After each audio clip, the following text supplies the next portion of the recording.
Hey all, Double 18 Set Shadow here. We've seen Fallout on set 6 for a number of cards that saw a lot of value hype in the initial week, and listings have pretty much stabilized across the board, especially for Quan, which is considered to be the most popular deck that come out of set 6 at this point. Cards like Curse Crafter, for instance, which we covered before. This card is now settled around $5-6, but also has a market price of about $8 right now. And in terms of the number of listings and where they are, they're more consolidated around $7 at this point. So $7 seems to be a pretty fair point to get this card, but it is as cheap as $6 right now.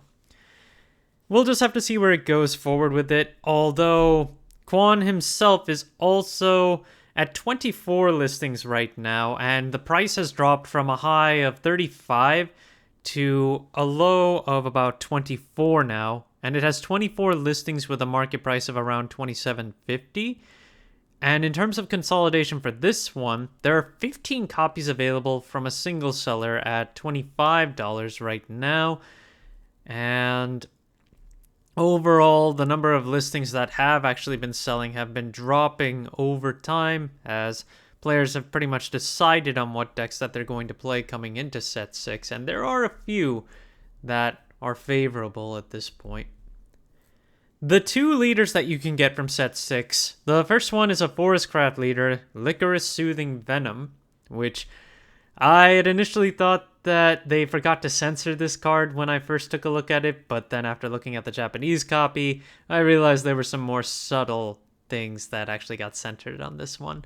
In any case, this one is still available for $75, has a market price of $110 right now, and in terms of what's available on the market, anyone who has it only has 1 or 2 copies, but there are a number of $75 listings on this one. So of the two leaders you can pick up from this set, this is the bigger one.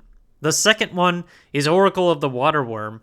This card is currently at almost $37 for its base price, and the market price on this one is $40, so quite a drop off compared to picking up Licorice. And right now, in terms of available listings, there are a number of them under $40 right now. Then we get into the 40s, and that's where they tend to consolidate more around, more so around 45, 47.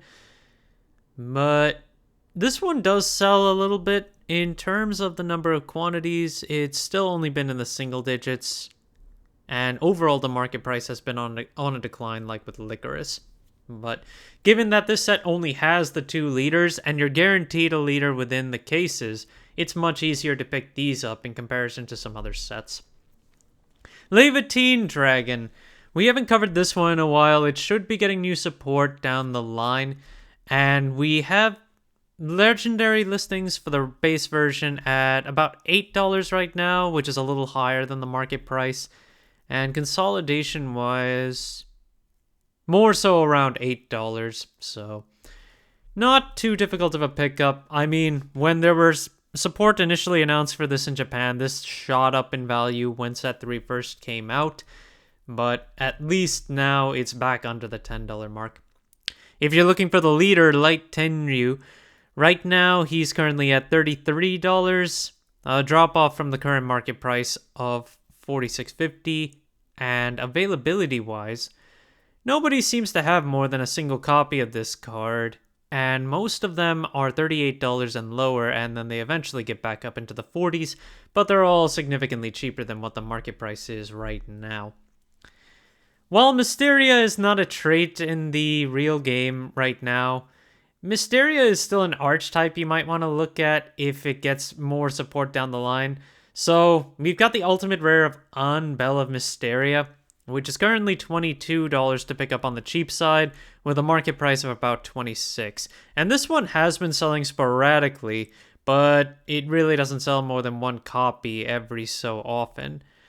And right now, available listings are mostly $22 to $25. We eventually start to get back up into the 30s, and nobody has more than a copy or 2 of this card either. Wizardess of Oz, with Dirt Rune getting some support later on, this one is a tech option to consider down the line, and a cheap one at that. It's currently got 40 listings on its regular legendary at about $1 or less. The base listing's 60 cents.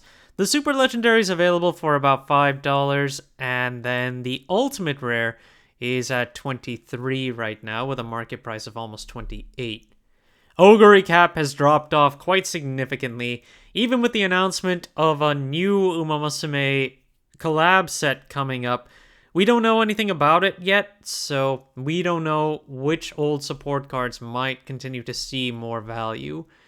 But Ogre Recap being more of a generic for either Dragoncraft usage or for Umamusume usage, this card is easy to pick up now at $2.50 at the lowest, and they're consolidated more around $3 with some chump change added to that as well.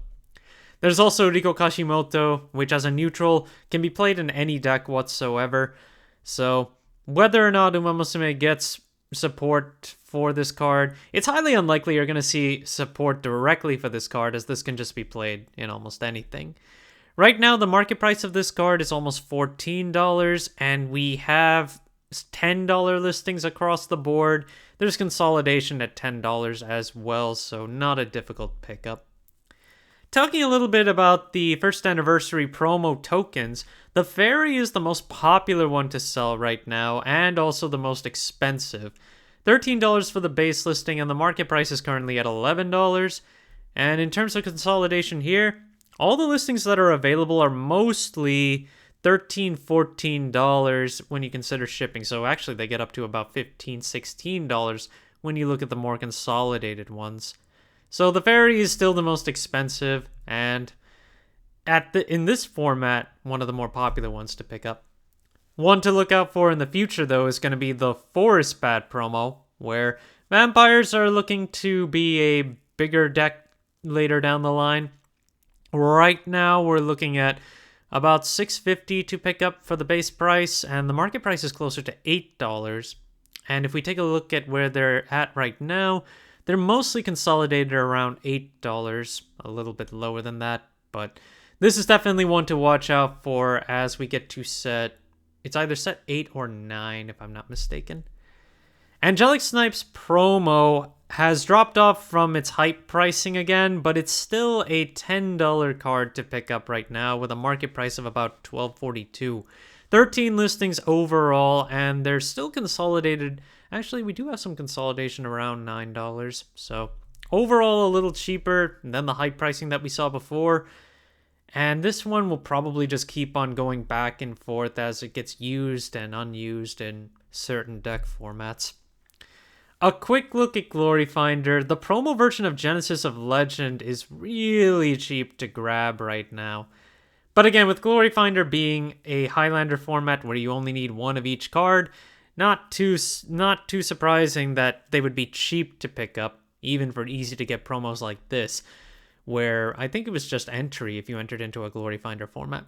$2.50 right now to pick up. There are 31 copies on that same listing, and there are overall 43 copies to pick up at $2.50. After that, it goes up from 3 to about 7, but that's not gonna sell, I'm pretty sure. I haven't seen as much hype for Glory Finder, so the chance of these really selling out does not seem to be that great unless we see some more big movements in that format.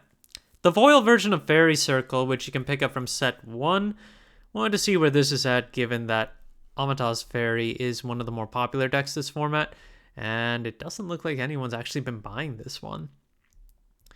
Lightly played version at $2, and after that, there's no consolidation on the first page. Everyone only has 1 or 2 copies, and they're mostly $3.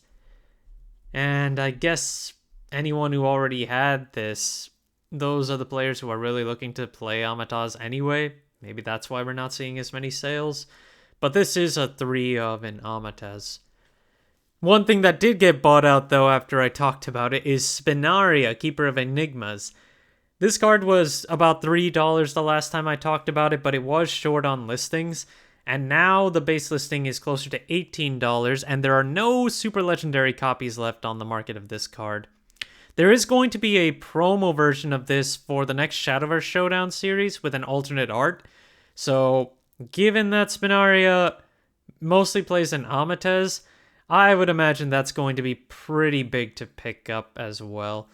Right now, 1785 is the lowest listing on the regular legendary, and the market price is still $8. In terms of actual history of the sales, given how low the market price is, we have seen it sell for $18, $20 even, especially if they were in play sets. And our last card for today is the Apostle of Disdain's Evo form. Mainly because we're short on listings for this one. And at this point, what are we looking at? 6 listings for this Evo. It's still $1.25 to pick up. And in terms of what's been selling more recently, we've had a few copies sell here and there, but they're mostly $1 and only 1 or 2 actually sell for above $2. We're still at $1.25, but with a $2 shipping tag. 4 copies available on that one, and then they're consolidated more around $4.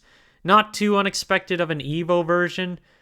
So I would imagine as Disdain continues to see more play, this might see more of a value spike as well. Thank you guys for watching. If you liked the video, please like and subscribe if you haven't already, and I will see you guys later.